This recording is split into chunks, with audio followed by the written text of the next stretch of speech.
یک طایفه از علما قائل به است که هیچ وقت خلیفت الله باید گفته نشود. چرا؟ به خاطری که منع آمده. ابوبکر رضی الله عنه را وقتی یک صحابی گفت که خلیفه الله است، نه خلیفت رسول الله، من خلیفه رسول الله هستم، خلیفه الله نیستم. و بعضی علما مطلقاً روا میدانه، میگه بالکل درست است. چرا؟ خلیفه به معنای نافذ کننده حکم الله است و انسان آدم علیه السلام الله خلیفه گفته، از او خاطر خلیفت الله گفتن میتونیم.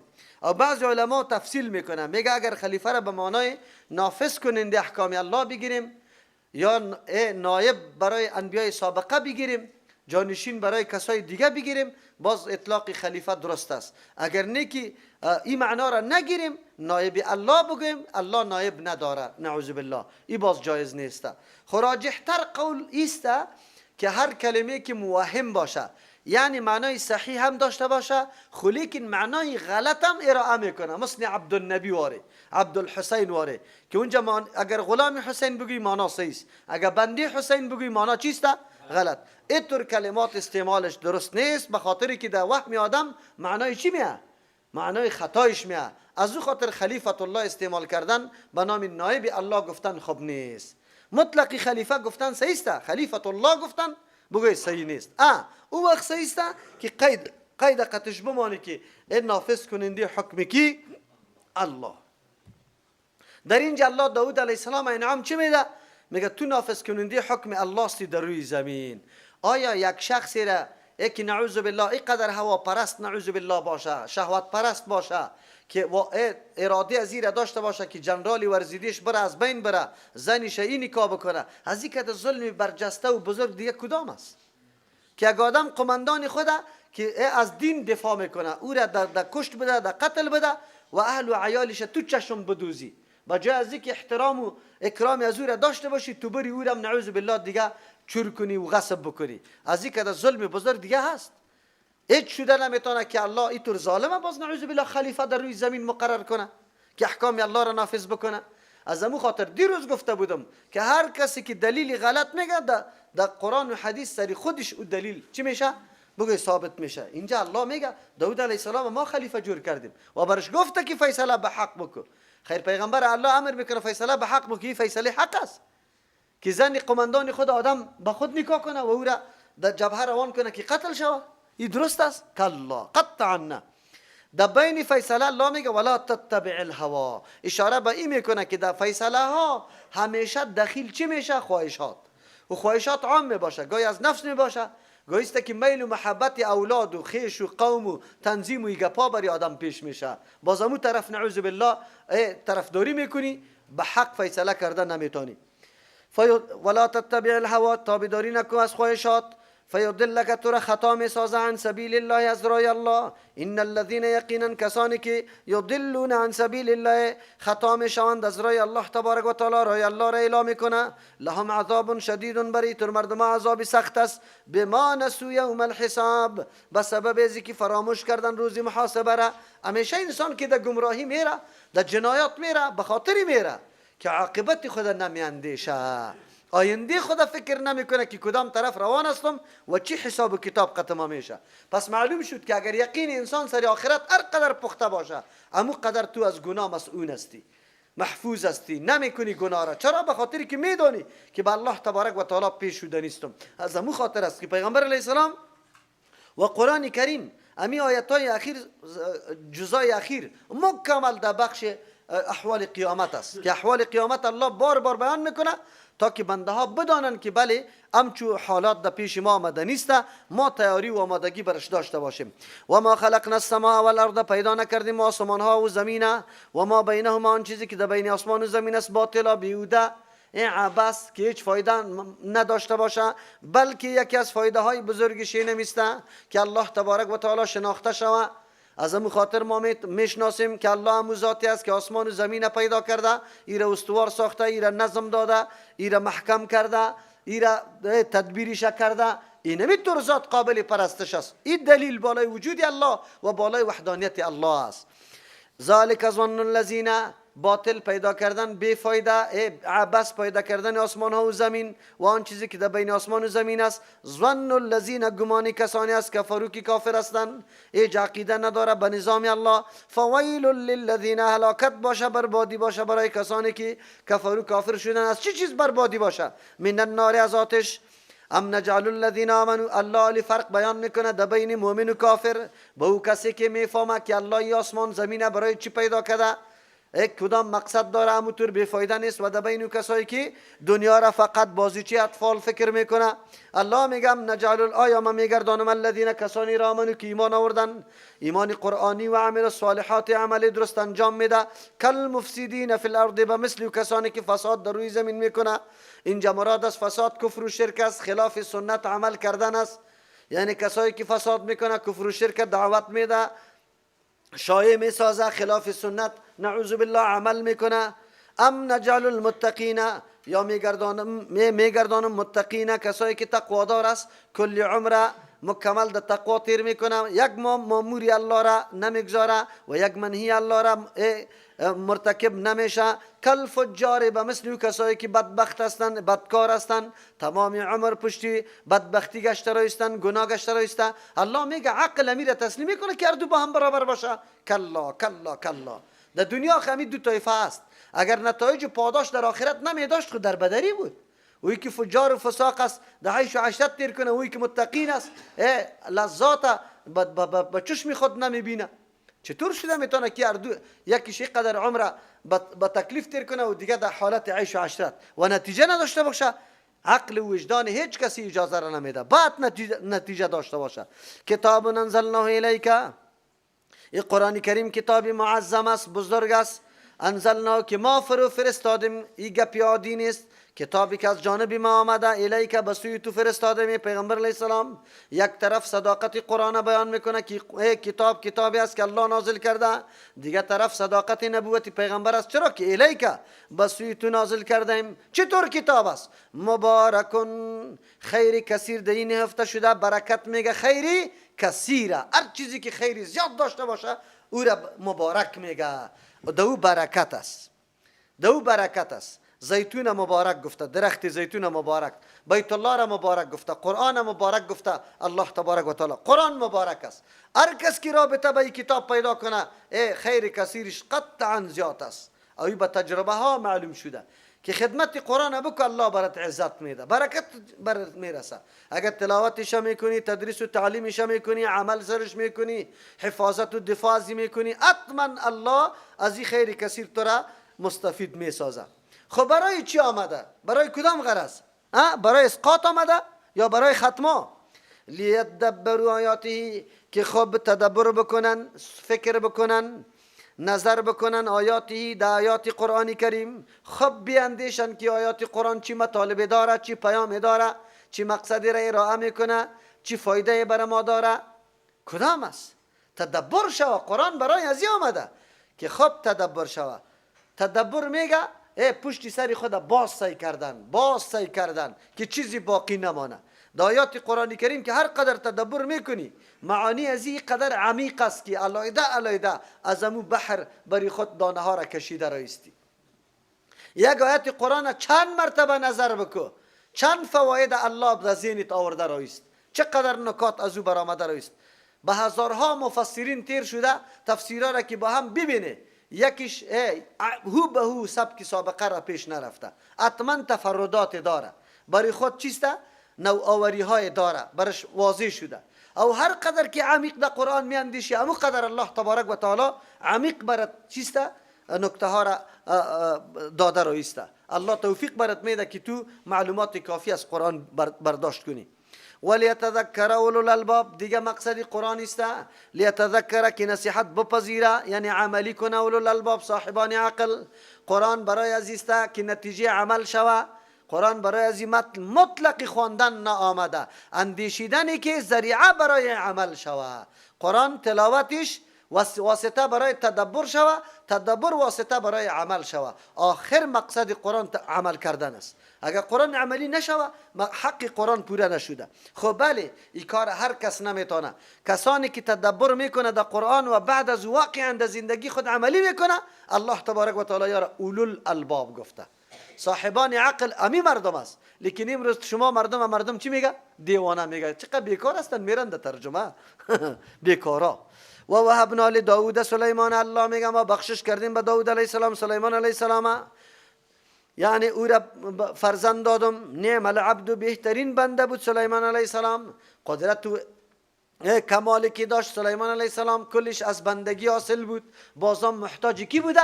الله تعالی بوده. انه اواب، واقعا سلیمان علیه السلام هم زیاد رجوع کننده به سوی الله بود. اواب امور میگه که در هر حالت رجوع به الله میکنه. از عرضه، از واقعات و داستانهایش بر ما معلوم شود که چقدر اواب بود، چقدر رجوع به الله میکرد. همیشه در فکر دین بود، در حفاظت دین بود. درس میده قرآن کریم بر ما چی بکنیم؟ همیشه فکر دین قطعا باشه یا نباشه. قرآن بر ما میگه سلیمان علیه السلام با اونمو قدر دبدبه، پاچاییش، سلطنتش، قدرتش، وسعت ملکش، لیکن حفاظت دینه، طرفداری دینه، دفاع از دینه فراموش نکرده. خودش به دست خود تربیه جهاد میکرد، اسپار خود تربیه میکرد برای جهاد. پاچا بود، پاچا یادی نه، تنها انسان ها تابش نه، جنیات تابع بود که انواع کارا را برای سلیمان علیه السلام انجام میداد. خب کاری تربیه اسپار هم انجام داده میتونست، لیکن نه، کاری که تعلق به جهاد داره ولو که امیر هم است خود باید انجام بدی. پیغمبر علیه السلام هم شتر و اسبی که برای جهاد میرفت خودش خرخره میکرد، پاک میکرد. این درساس برای ما که ما چطور بکنیم، اسباب و آلات جهاد داریم یا نداریم، از او پرستاری میکنیم، از او اولگیری میکنیم یا نمیکنیم، چطور است؟ باز خود وارثی پیغمبر میگیریم. عجیب وارث، امتی محمد رسول الله. بیا که داستان سلیمان علیه السلام چی برای ما یاد میده. از عرضه در آن وقتی که پیش کرده شده علیه بالای سلیمان علیه السلام، بالعشیه در وقت دیگر، از صافنات و اسپا الجیادو که تیزرو بودن. جیاد همو اسپایی را میگه که 3 پایش مانده، 1 پایش همیتون نیمه مانده میباشه، آماده باش میباشه که کی برای ما چو میگه که حرکت کنم. فقال، گفت سلیمان علیه السلام انی احببتو، ما خو برگزیدم حب الخیر، محبتی اسپاره در بین چیزایی که آدم قطش محبت میکنه، بهترین چیزی که من محبت قطش برگزیدم و محبت اسپاس. عن ذکر ربی، به سبب یادآوری پروردگاری خود، به خاطری که الله خدا یاد کنم توسط تربیه اسپا. چه رقم الله خدا یاد کنم؟ به خاطری که در جهاد ای را آماده کنم. از او خاطر میگه حتی توارد بالحجاب، تایی که پنهان شد، حتی توارد تایی که پنهان شدن همی اسبا، بالحجاب به پرده، حرکت دادن، مرش گفتن، 1 غبار شد اسبا، گم شد. ردوها، باز امر کرد سلیمان علیه السلام برگردانی اسبا را علیه بالای ما. فتفقه، خودش شروع کرد اسبا که پس بگرده، خاک دیش نشسته می باشه، عرق کده می باشه. فتفقه، شروع شد سلیمان علیه السلام خودش مسحن، به مسح کردن، به مالیدن دستا، بسوق، چیست ساقا، یعنی پایای اسبا، و لعناقی بگردنای اسبا، کدام گرد و غبار کششته بود به دست مبارک خود او را پاک کرده رایی بود.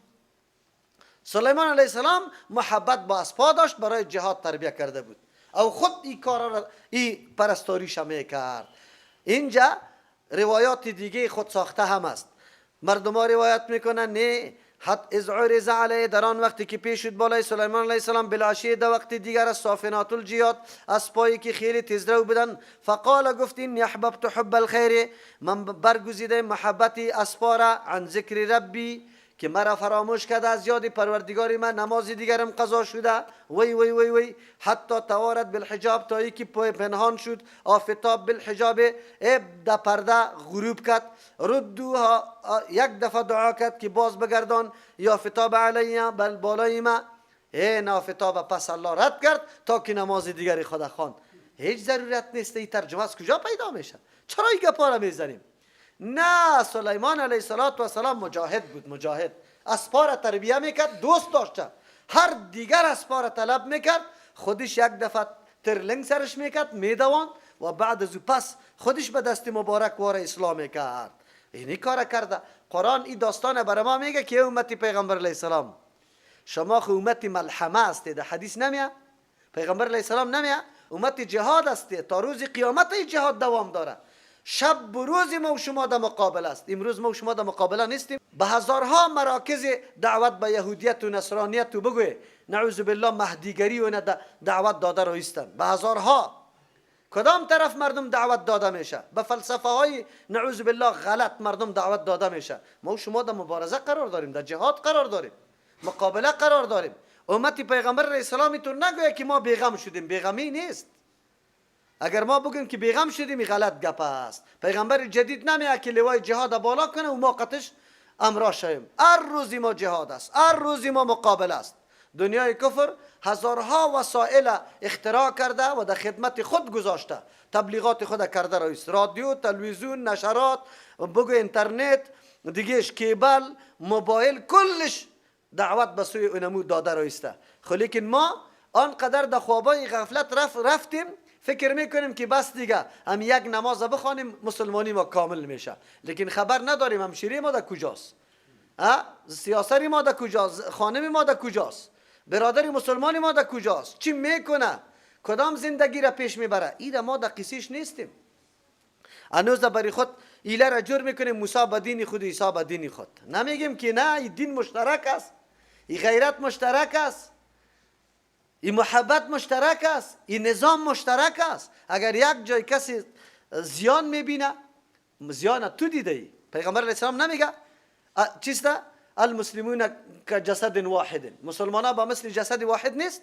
این اشتکا بعضو اشتکا کلو. اگر بعضی عضو به درد میایه کلی عضو نارام میباشه قطش. ولی امروز این گپا را ما کلش از ذهن خود انداختیم.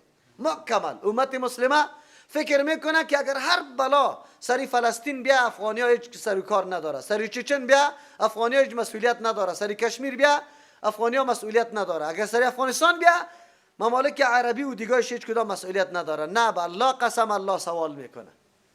ای به ناز و نعمت خوابیدن در هر جا، آرام زندگی کردن اینطور نیست. الله سوال میکنه چرا مسلمان زیر سوال است، چرا مسلمان زیر فشار است، چرا مسلمان حقیر است، چرا مسلمان تهدید میشه.